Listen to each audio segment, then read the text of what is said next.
नमस्कार, help India में आपका स्वागत है दोस्तों। तो आज हम बात करेंगे दोस्तों, बैंक सेटलमेंट क्यों करती है, सेटलमेंट के लिए बैंक हरदम क्यों बोलती है कि सर हमारा, और जो भी रिकवरी जो भी कॉल आते हैं हमारे क्लाइंट के, हमारे जो कॉल पे होते हैं कि सर हमारा सेटलमेंट कब तक होगा। तो आज उन्हीं के लिए वीडियो बना रहे हैं दोस्तों। वीडियो को अंत तक देखिएगा, वीडियो में बहुत कुछ समझ में आएगा कि सेटलमेंट कैसे किया जाता है, सेटलमेंट का प्रोसेस कैसे होता है। यूट्यूब पे बहुत से वीडियो मिलेंगे कि सेटलमेंट मैं करवा दूंगा और हो जाएगा। तो बैंक सेटलमेंट कब करती है, तो इसी के बारे में आज इस वीडियो में बात कर रहे हैं दोस्तों। 2025 में अब कैसे सेटलमेंट होता है उसके बारे में हम बताएंगे कि कैसे क्या होता है। तो दोस्तों वीडियो अगर अच्छा लगे तो लाइक शेयर सब्सक्राइब जरूर कर दिया करिए। और मैं बात करूंगा सेटलमेंट क्यों करते हैं। रेगुलर यही सवाल उठता है कि सर सेटलमेंट क्यों होता है और बैंक सेटलमेंट क्यों करना चाहती है।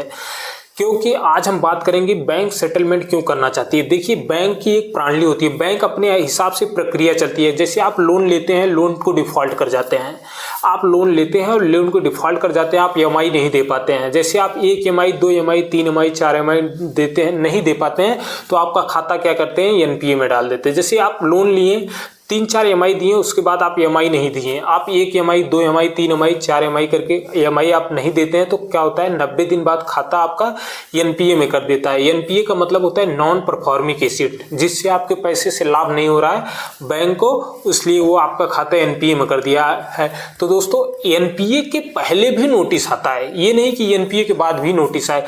आजकल NPA के बाद भी नोटिस आ रहा है। मैं देख रहा हूँ कि यहाँ पे NPA के पहले भी नोटिस भेज दे रहे हैं, और NPA के नोटिस पहले आते हैं तो उसका जवाब देना होता है। आर्बिट्रेशन की प्रक्रिया NPA के पहले ही हो जा रही है।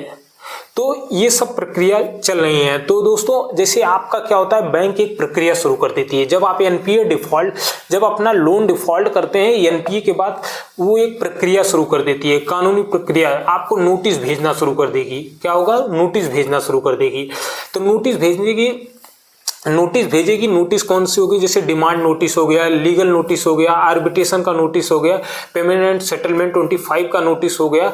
ये सब नोटिसें आएंगी, ये सब नोटिसों का जवाब देंगे। उसके बाद सेटलमेंट का ऑफर आता है। ये नहीं कि सेटलमेंट पहले आ जाएगा कि आप सेटलमेंट पहले करवा दीजिए सर, ये हमारा सेटलमेंट हो जाएगा। सेटलमेंट ऐसे नहीं होता है। सेटलमेंट के लिए एक प्रक्रिया चलती है। उसके लिए आपको सेटलमेंट का जब लेटर आएगा तो उसको वेरीफाई करा के देना होता है। ये नहीं कि आप अपने मन से दे दीजिए। कभी कभी क्या होता है कि आपका पैसा भी डूब जाएगा और सेटलमेंट भी नहीं होगा। आपको जब भी अगर सेटलमेंट का लेटर आता है तो उसको वेरीफाई जरूर कराइए कि किस ईमेल आईडी से आया है, क्या आया है। उसको किसी एक जेन्युइन आदमी, आप हमसे भी चेक करवा सकते हैं। ऐसा नहीं है कि आप आर्बिट्रेशन या रिकॉल, डिमांड आर्बिट्रेशन, किसी का भी नोटिस हो तो आप नोटिस भी बनवा सकते हैं, आप चेक भी करवा सकते हैं कि यह सही है कि गलत है। और मैं बात करूंगा कि बहुत से लोगों का ये जो सेटलमेंट का लेटर देते हैं, ये रिकवरी एजेंट ही दे देते हैं। ये रिकवरी एजेंट ही आपको दे देंगे। बाद में ये लिंक द्वारा पैसा ले लेते हैं। आपके फेसबुक, व्हाट्सएप या किसी लिंक पे दे देंगे, बोलेंगे इस पे आप अपना टाइमिंग है, आप इस पे पे कर देते हो। तो ये सब भूल के मत करिए, कभी भी गलती ना करिए कि हम लिंक पे पैसा करके और हम अपना पैसा दे दें।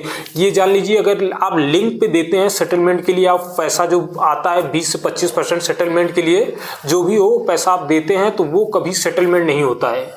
वो कभी सेटलमेंट नहीं होगा। बाद में फिर बैंक से कॉल आना शुरू हो जाएगा, रिकवरी एजेंट का फिर कॉल आना शुरू हो जाएगा, आपको फिर परेशान करने से। तो इसीलिए बोलते हैं कि आप अगर कभी भी सेटलमेंट करें, ये लेटर को सेटलमेंट करें, आप कोई भी नोटिस को दें तो उसको वेरीफाई करा लें कि नोटिस सही है कि गलत है।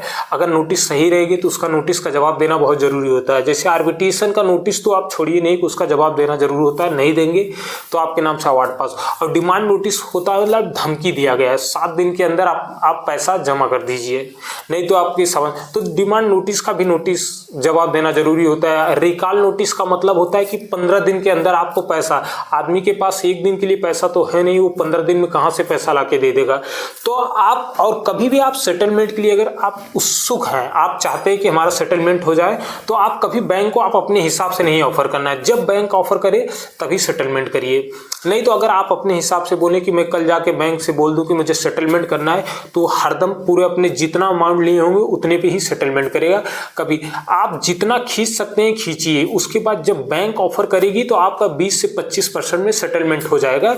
ये होता है और हो गया है, ठीक। और कभी ये नहीं कि हम जाके बैंक से बोले कि हमें सेटलमेंट करना है, तो सेटलमेंट अगर जब आप जाएंगे तो बैंक को पूरा पैसा देना पड़ेगा।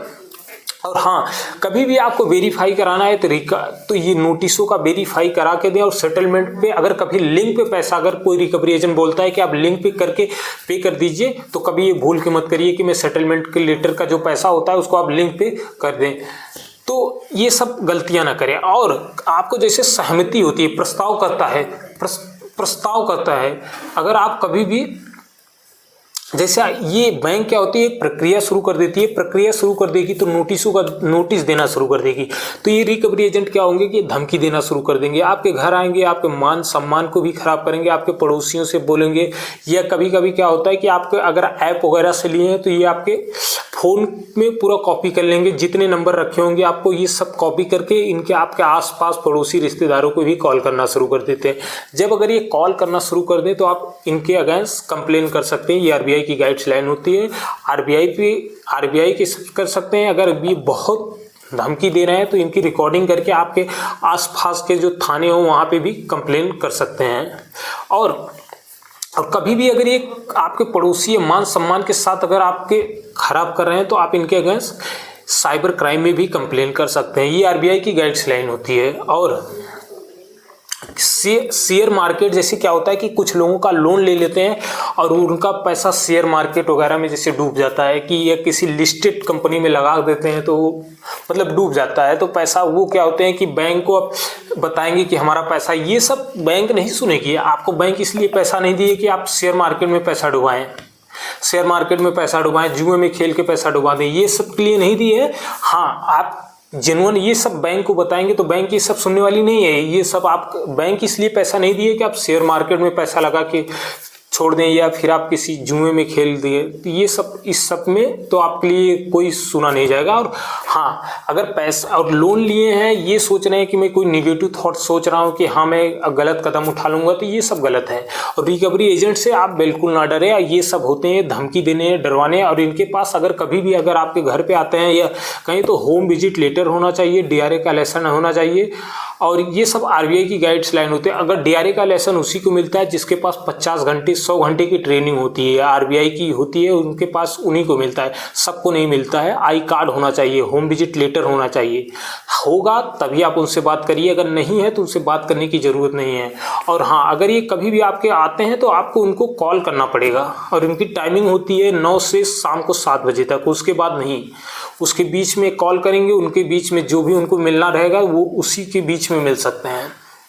हाँ, तो अगर दोस्तों मैंने हर वीडियो में बता रखा हूँ कि अगर आपके पास पैसे हैं तो इनका पैसा वापस कर दीजिए, अगर नहीं है तो उस कंडीशन में कुछ हो सकता है, मैंने हर वीडियो में बोल रखा है। और दोस्तों कोई भी जानकारी चाहिए, जैसे रिकॉल, डिमांड, आर्बिट्रेशन, कोई चीज़ भी अगर आपको लगता है कि हमको बनवाना है तो आप हम बनवा सकते हैं।